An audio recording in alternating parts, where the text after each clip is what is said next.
Oh, hello Kenya, hello wherever you are in the world right now. I'm sure it's way beyond even the shores of Africa. It is an absolute privilege for me to be here. Absolute privilege. And also to be working with my long-term friends, Mark and Ernestine Finley, who are doing such tremendous work around the world. So I'm just privileged to be here. I bring you greetings from the UK, from Great Britain. Anybody been to Great Britain? Well, you're privileged to be here. Let me tell you that, because we don't have the weather that you have. It's always raining. So when I said I was coming to Kenya, they said to me, "Can you take us with you?" Sadly, I couldn't, but it's so great for us to be, or for me to be here. Look, I'm going to be talking to you throughout these 2 weeks about how to reverse diseases. That has been my passion since I was a very young man, and how to reverse things like diabetes, high blood pressure, all of these ailments that we feel we have to live with.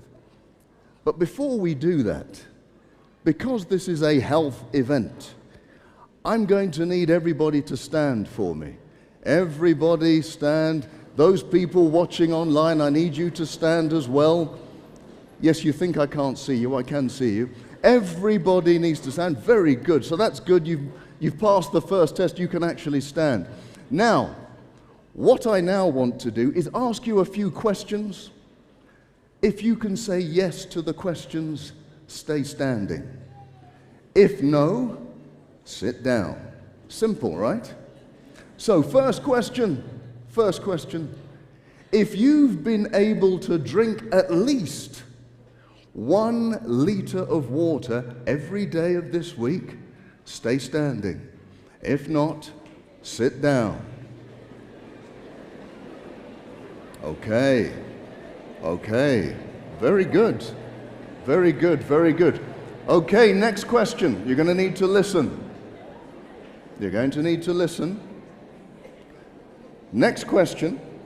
If you've been able to eat somewhere between 5 and 10 portions of fruit and vegetables each day, stay standing.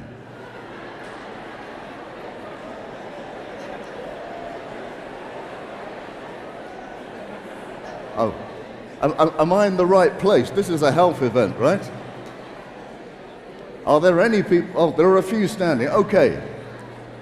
For those still standing, if you've been able to sleep anywhere between 6 and 8 hours each night, stay standing. If not, sit down. I'm seeing some people starting to stand up. What's all this about? I don't understand that. Right. Okay, I'm going to get you on this one. For those still standing, if you've been able to exercise, half an hour each day, stay standing. If not, sit down. Okay, thank you very much.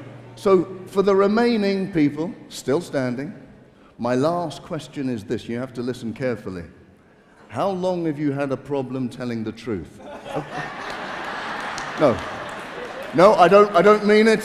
Give them a round of applause, please. Give them a round of applause. Very good. Because if you've been able to do that with your life, you are building absolute quality building blocks for your life, not just your life, but for the people around you. Okay, as I said, my name is Dr. Chidi. People need to know how they can get in contact with me.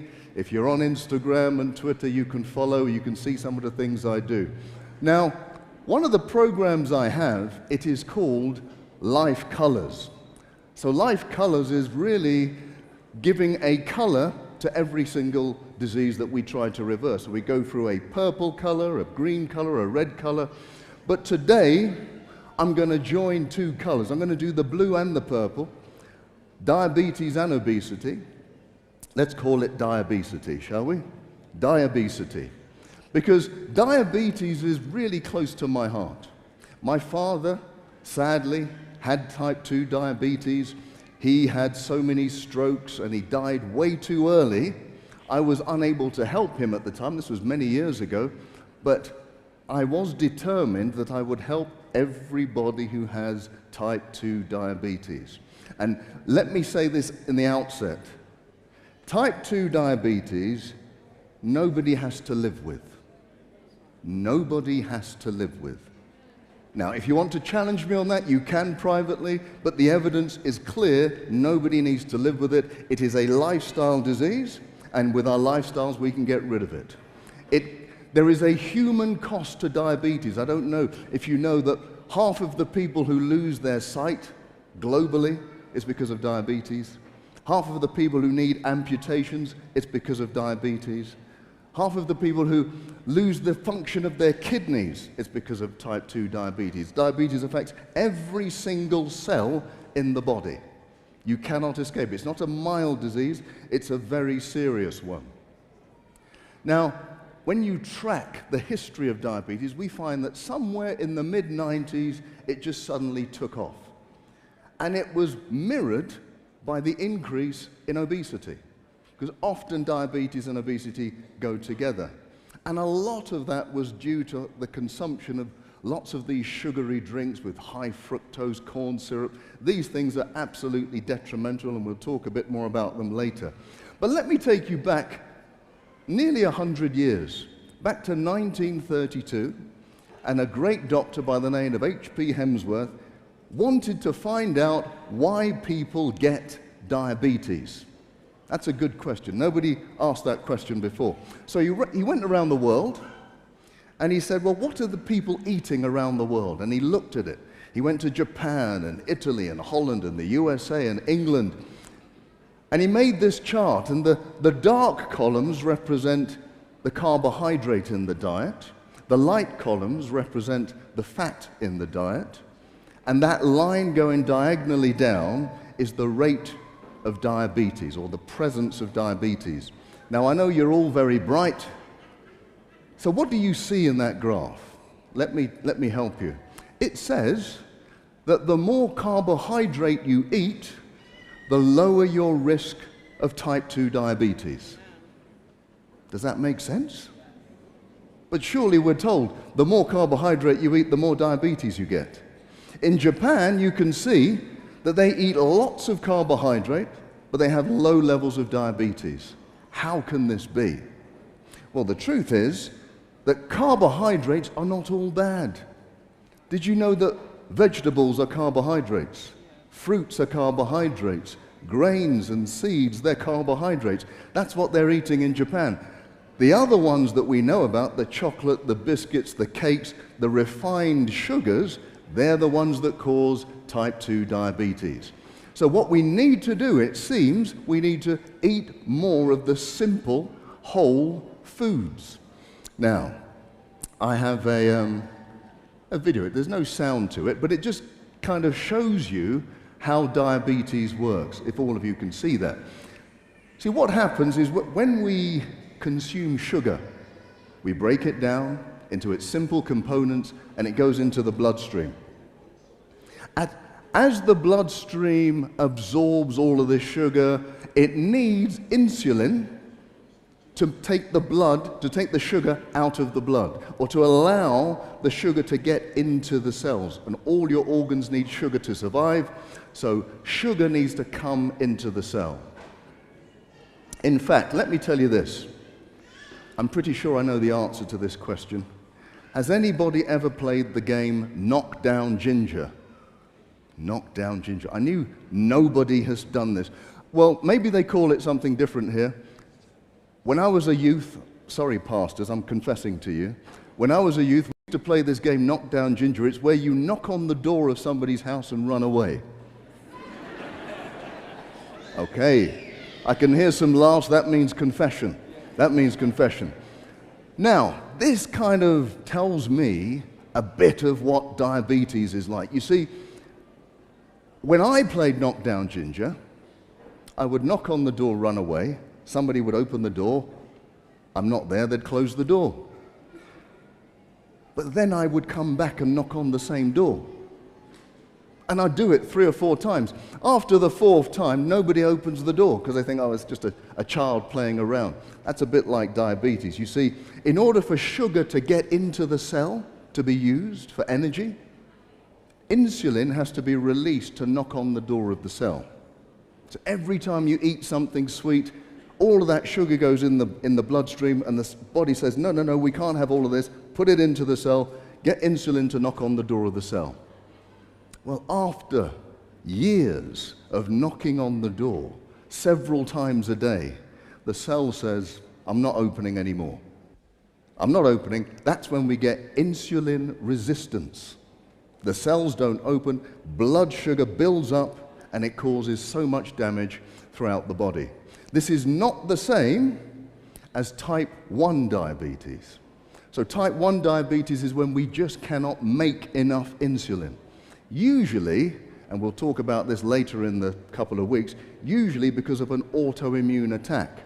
Autoimmunity is like all of these diseases, thyroid disease, arthritis.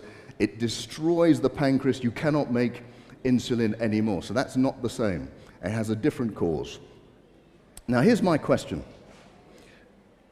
What's so great about the Western diet? I've just come back, actually. 2 weeks ago, I just came back from the Ivory Coast, and I have been telling them exactly what I'm going to tell you, that the Western diet is not something we should be chasing after. It is the diet that we should be running away from. We have, Africa, the continent of Africa, is the richest continent. You know that, right? With just minerals and gems and all of that. That's true, but we also produce so much food, good, whole food. But instead, we don't pick it from our gardens. What we do, we just wait for the McDonald's and the KFC and all of that to come, and then we get all of the Western diseases. The Western diet is so full of fat and sugar and salt and protein, very low in fiber, very low in nutrients. And we can thank this man. We all know this man, right? No? Okay, well, you know his company. You know this, right? Is there anybody who's never heard of this company? Let me see your hand. Okay. Is there a McDonald's in Kenya? No, I don't think so. There's not many McDonald's in Nigeria either. But I've been told that McDonald's is coming to Africa quite soon. And when it comes, and all the changes that take place, we'll say, oh, I wonder why I'm now putting on weight. It's not because of our genes or our hormones, it's because of what we are actually consuming. But why is the Western diet so addictive? Why? I think you can find the answer in the animal kingdom. Now, who can tell me something interesting about a shark? Can you tell me something interesting about a shark? Yeah, they don't sleep, they keep moving, absolutely. Let me tell you one thing interesting you may already know. A shark can smell 1 drop of blood 1 kilometer away. 1 drop of blood 1 kilometer away. How can it do that? Why does it do that? Well, it's because animals are designed. Look, if a shark smells blood, what's it smelling? It's smelling an injured fish. So that's like fast food for a shark. Easy food. I don't have to chase it, it's going to be wounded, so it's programmed to go after it. Our bodies are like that too. We are programmed to try to save energy or conserve energy. So we want then to eat foods that are high in energy. If you give somebody sugar, they'll want more sugar. Our brains are wired that way. In fact, the wiring of our brain when you take sugar is just like taking heroin or any very addictive drug. It's very difficult to get rid of. In fact, they did some experiments with some rats. Rats are very much like humans, you may know this. So they did some experiments with rats and they fed them complete sugar as much as they wanted to eat. What do you think happened to them? They could eat as much sugar as they wanted, and that was all they could eat. What do you think happened? No, they didn't die, they didn't get overweight. They ate as much sugar as they wanted, and then they stopped. They were fine. Then they gave them pure fat to eat. The same thing happened. They ate as much fat as they wanted, and then they stopped. But when they had the combination of 50% fat, 50% sugar, and they put them together, those rats could not stop eating, and they died from obesity. There's something about the combination of fat and sugar that makes it so addictive. And where do we find that? We find it in all the cakes and the biscuits and the ice creams, all of those things that are addictive, right? You know, I've never heard somebody say, you know, if I eat one apple, I have to eat the whole bag of apples. It's never happened. But if I have one chocolate, I have to eat everything and then go for more. So we are addicted. We're programmed sometimes. If we're exposed to that refined sugar, we'll want even more. Obesity is killing more people than starvation in the world today. That is the sad thing. We're coming up with all sorts of drugs to kind of combat this, but the drugs are not the answer.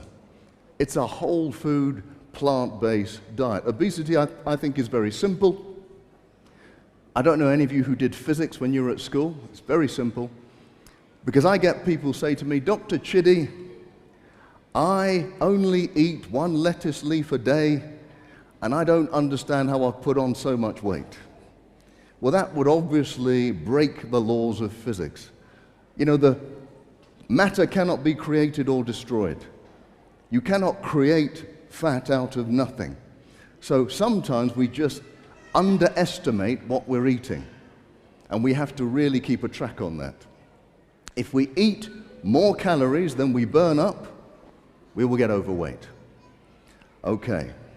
People say to me, well, I eat the same as when I was in my teenage years. Yes, that's the problem, but you're not moving as much as when you were a teenager. So now you're getting the problem of the middle years. I call them the middle years because they happen in the middle of our lives, but also they make our middle a little bit bigger. Okay, let me ask you this question. Can you be fit and fat? Is that possible? Okay, so let me see the people who say yes. Let me see your hands. Yes, you can be fit and fat. Let me see your hands. And at home. Okay. Okay, how many people say no, you cannot be fit and fat? Put your hands up. Right. So the majority of the people are so unfit that they can't even put their hands up. That's what I'm seeing. Wow. We've got some work to do here. We've got some work to do. But look, the truth is you can be fit and fat. It's possible. There are overweight people whose blood sugar, blood pressure is absolutely fantastic. They can run marathons. You know, you may have seen them on the marathons. They're running marathons. But the problem is it can never last. It can never last. The body has to do so much work to make you fit if you're overweight that when you get to your 60s and 70s, it just says, I'm sorry, I have to give up. So yes, you can do it for a short period, but you cannot do it for life. If you go down to Loma Linda and you see all those people who are 105, 104. I met a woman who was 104. She drove me around in Loma Linda. You know, in fact, she walked me around, and I found it difficult to keep up with her. None of those people are overweight. They don't make it that far.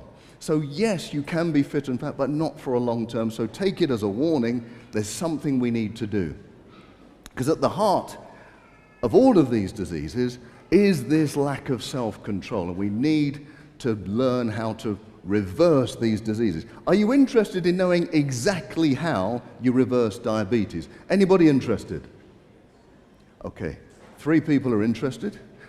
Okay, more, good. Because that's what we're here for. We're here to give you a few tips on how to reverse. This is not the whole story, and I suggest you don't try and do this just on your own. But these things work. I've been reversing diabetes for over 20 years. Very rarely have we had somebody who we couldn't reverse. But these are some of the principles that we use to help them reverse and to make those cells insulin sensitive again. Here's the first thing. What you need to do is eliminate all of the refined sugars, all the simple sugars. That means getting rid of all those biscuits and cakes and chocolates. Don't go into the shops and where it says, okay, this is diabetic ice cream. This is diabetic jam. This is diabetic, no. The clue is in the name. This diabetic jam is to keep you a diabetic, right? So you need to just put it all away. Get rid of all the... And look, I've also said get rid of juices and alcohol, obviously. Those are some of the most refined sugars.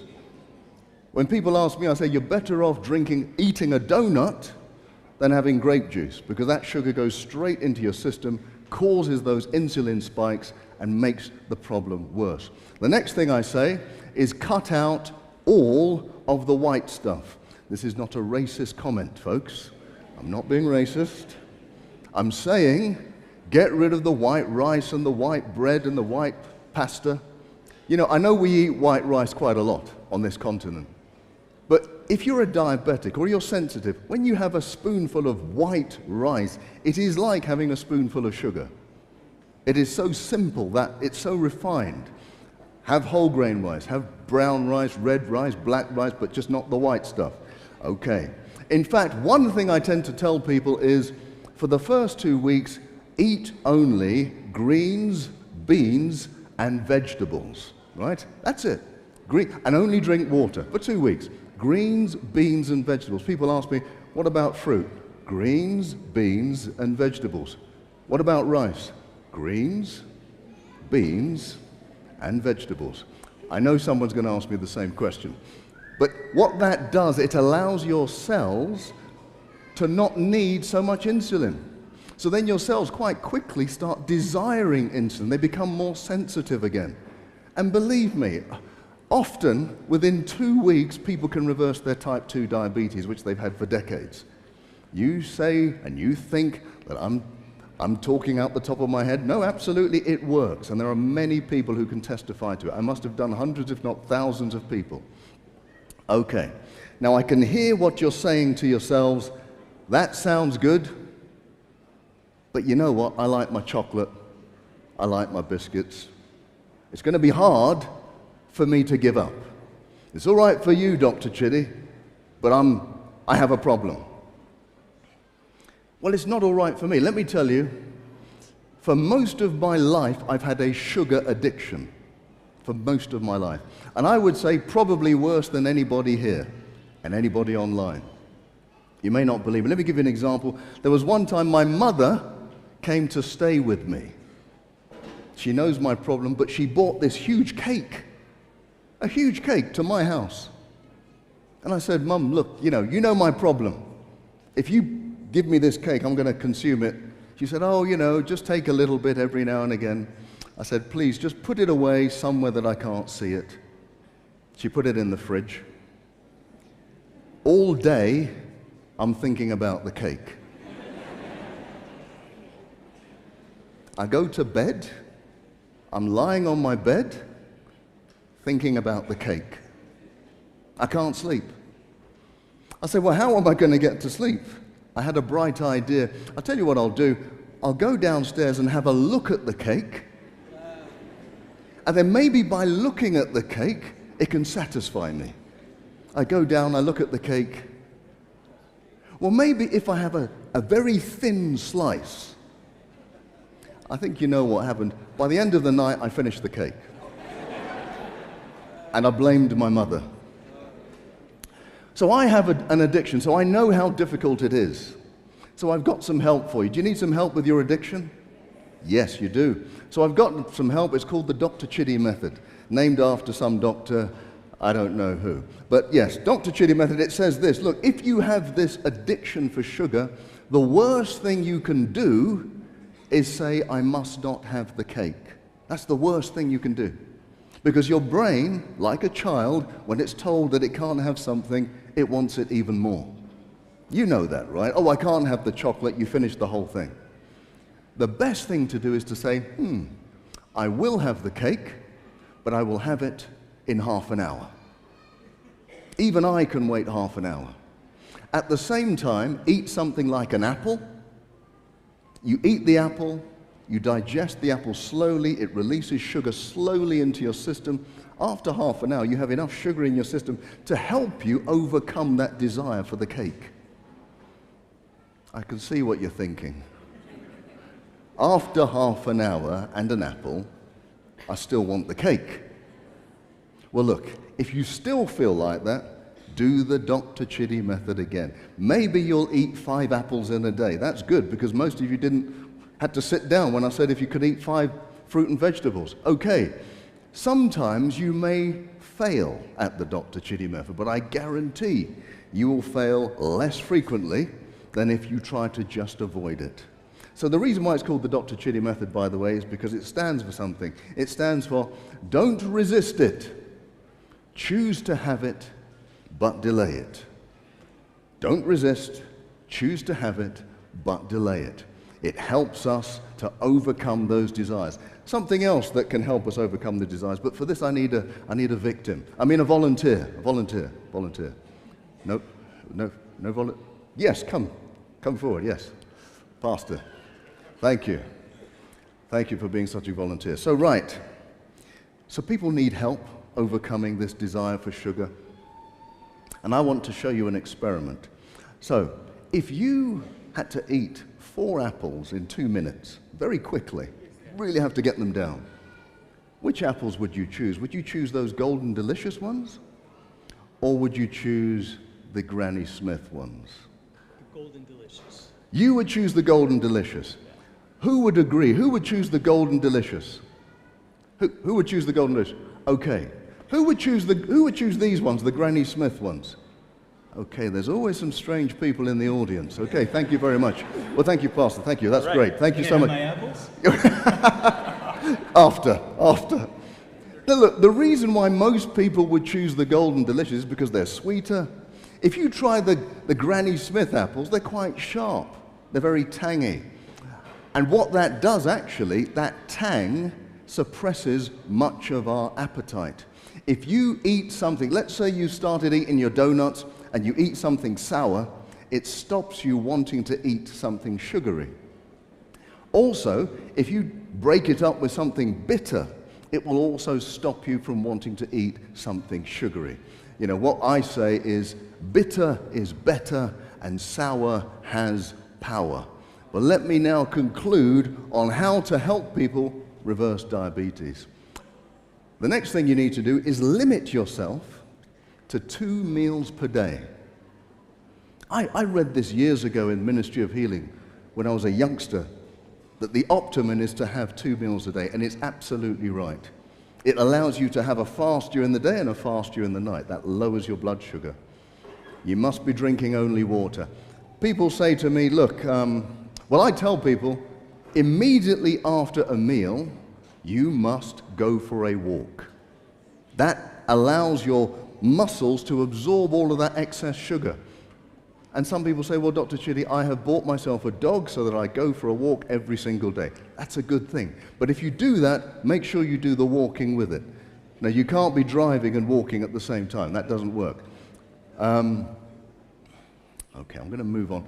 There's something I always say, beware of CCTV. Do you have that here, CCTV? Closed circuit television. Well, in Britain, I think we're one of the most monitored countries in the planet. We have lots of closed circuit television, but this CCTV is different. This is designed to keep you seated, and it stands for the car, the couch, and the TV. These things keep us seated all the time. Just by standing more during your day, you can burn up so many calories. You don't even have to go to the gym. Just stand. In my house, I have a standing desk, so most of the day I'm burning up calories without even thinking about it. Look, this is bringing me to the end of the program. What I will say to you is this. What I've talked about is a lot of self-control. Self-control. There's a proverb, Proverb 16:32 says, better a patient man than a warrior. One who has self-control than one who takes a city. At the heart of many of our problems with diet, it's about self-control. In fact, I'll tell you something. The man who has self-control can take the city. You can't do it unless you have self-control. If you have a goal to go anywhere in life, you're going to have to restrict some of those desires that you have. So we started a journey on health. We're going to do it right the way through the next 2 weeks. I'm going to be doing it with Sister Finley.